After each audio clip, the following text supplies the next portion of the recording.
है वो यही कि ब्राह्मणन के गांव में आके तुमने मतलब जो करो वो भाई सजा है जिंदगी के बाद करनी नहीं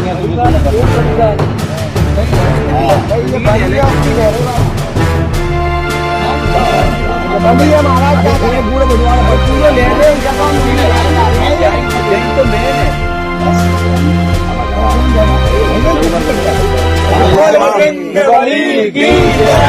महाराज जी, यूपी के इटावा में एक कथावाचक को जूतों की माला पहनाई गई, बड़ा चर्चा का विषय बना हुआ है।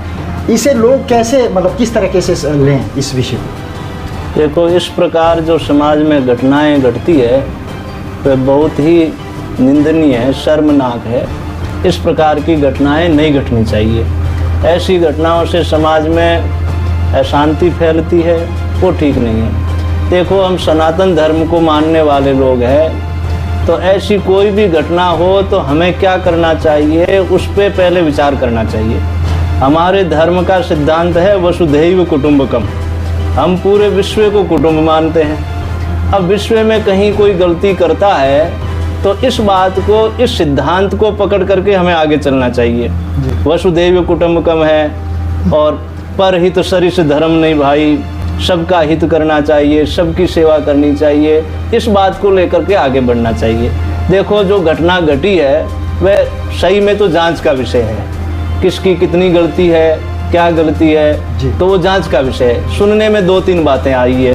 एक तो ये बात सुनने में आई है कि कथाकार यादव जाति का था, उसमें आईडी 2 प्रकार की बना रखी थी। ब्राह्मणों का गांव था, जब उनको पता चला कि यादव है, ब्राह्मण नहीं है, तब पिटाई कर दी। एक तो ये बात सुनने में आ रही है। दूसरी बात ये सुनने में आ रही है कि उस कथाकार ने जहाँ कथा कर रहे थे उस परिवार के घर में कोई छेड़खानी कर दी, छेड़छाड़ कर दी महिला के साथ में, तब पिटाई हुई।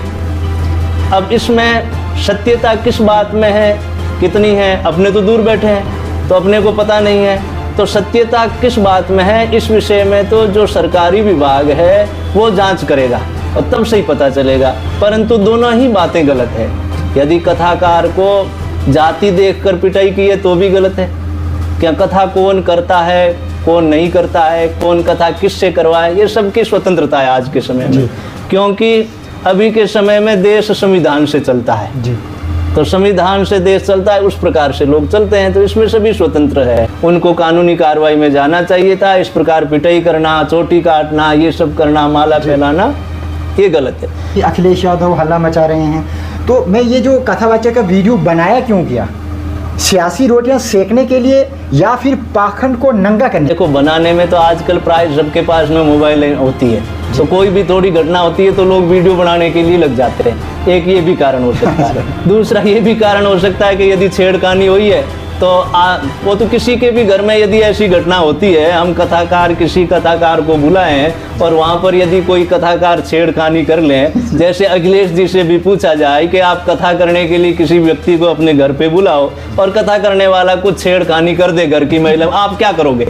उनसे पूछा जाए। जो यजमान महिला थी, उनका कहना आरोप है कि व्यासपीठ पर बैठे कथावाचक के इरादे और इशारे अच्छे नहीं थे। वो जो है इशारों में खुलम खुला जो है वो इस तरह का अभद्र व्यवहार जता रहा था। उसके बाद खाना खाने के तो आशीर्वाद देने के बहाने शारीरिक हाँ, तो इस प्रकार की हरकतें गलत है। फिर भी यदि इस प्रकार की हरकतें की है तो कानून का सहारा लेना चाहिए, हमारा कहना यही है। हमारे आंसर पर अगर इस तरह का छेड़छाड़ होगी तो वहाँ कानून का इतना सबर किस में आएगा? खून नहीं, परंतु परिस्थितियां खराब हो इसकी तो अनुमति कोई नहीं दे सकता। नहीं, अपने ये कैसे अनुमति देंगे कि अपने हाथ में ले लें? हाँ, परंतु ये कहेंगे कि किसी के घर में भी ऐसा होता है तो प्राय लोग धैर्य नहीं रख पाएंगे। ये तो हम कह सकते हैं धैर्य रख पाना बड़ा कठिन है, परंतु फिर भी अपने तो यही कहेंगे कि कानून का सहारा लेकर के कार्रवाई करवानी चाहिए। अब देखो, इतनी घटना घट गई है, इसके बावजूद दूसरे लोग इतना हल्ला मचा रहे हैं जिससे देश को कितना नुकसान हो रहा है। अब कह रहे हैं 2000 लोग इकट्ठे होकर चले गए, पुलिस की गाड़ियों को तोड़ फाड़ की है, वो किया है, तो ये देश के लिए बड़ा नुकसान है। ये जो कर रहे हैं ये गलत कर रहे हैं, ऐसा नहीं करना चाहिए। मेरा सबसे कहना है, यादव समाज के लोग बहुत पढ़े लिखे हैं, समझदार हैं, तो मुझे लगता है कि वो बहकावे में नहीं आएंगे और इनको बहकाना भी नहीं चाहिए इस प्रकार जाति के नाम पे, क्योंकि देश में एकता की आवश्यकता है, सब मिलकर के देश की उन्नति के विषय में सोचने की आवश्यकता है, न कि इन बातों को लेकर आपस में लड़ाई झगड़ा कराना। अब देखो वो तो घटना हुई सो हुई, अब इनको बहकाया, 2000-3000 लोग इकट्ठे हुए, तोड़ फाड़, सरकारी नौकरी को, सरकारी संपत्ति को नुकसान पहुंचाया, अब उन पर केस लगे, उन लोगों की जिंदगी बर्बाद हो गई।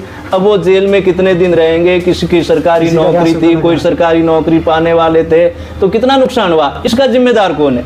जो लोगों ने जाति के नाम पे इसको मुद्दा बनाया, केवल किस लिए? अपनी पार्टी के वोट अधिक मिल जाए, यादव हमारे साथ हो ले, हमारी पार्टी आगे वोट ज्यादा मिले, केवल अपने स्वार्थ के लिए प्रांत में, देश में अशांति फैलाते हैं। ये बहुत गलत है। इनको धर्म से कोई प्रयोजन नहीं है, देश की उन्नति से कोई प्रयोजन नहीं है। यदि देश और धर्म की उन्नति में प्रयोजन होता, धर्म में प्रयोजन होता, तो इस प्रकार कोई कहीं पर भी लड़ाई होती है, उस लड़ाई को बढ़ाना जो चाहता है वो शांति कहाँ चाह रहा है, वो धर्म को कहाँ समझ रहा है।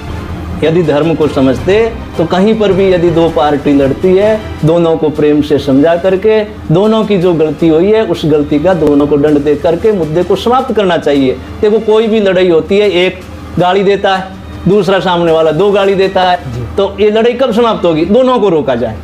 यदि इस प्रकार की घटना होती है तो दोनों को ही शांत करना चाहिए। इन्होंने तो पहले लड़ाई में 10 आदमी थे, इन्होंने 10,000 और उसमें डाल दिए। महाराज जी, कोई भी कथावाचक पाखंडी है या ढोंगी है या फिर पूजनीय है, आम लोगों को कैसे पता लगेगा? आम लोग तो उनकी कथा सुन करके, उनके व्यवहार में आकर, संपर्क में आकर तभी पता लग सकता है, और तो कैसे पता चलेगा? कोई सरकार की तरफ से तो ऐसा कोई है नहीं। सरकारी जितनी भी नौकरियां हैं उसमें सब में एक सिस्टम बना हुआ है, परंतु इसमें तो कोई ऐसा सिस्टम अभी लागू है नहीं देश में।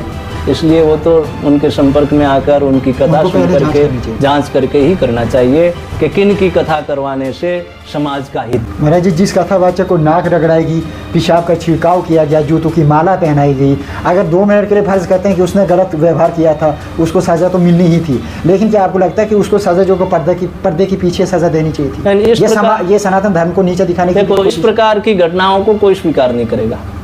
इस प्रकार की घटनाएं समाज के लिए बहुत कष्टदायक है, समाज को नुकसान पहुंचाने वाली है। ऐसी घटनाएं नहीं होनी चाहिए। किसी से कोई गलती भी हो गई है तो उस गलती को वहीं समाप्त करके सुधार की बात करनी चाहिए, सुधार की चेष्टा करनी चाहिए। और वीडियो वायरल नहीं करना चाहिए। वीडियो वायरल किस लिए? हमें जो दुर्गुण दुराचार है उसको मिटाना है, या फिर कानूनी कार्रवाई करके जो भी दंड बनता है उस हिसाब से करना चाहिए। बहुत बहुत धन्यवाद महाराज जी। राधे।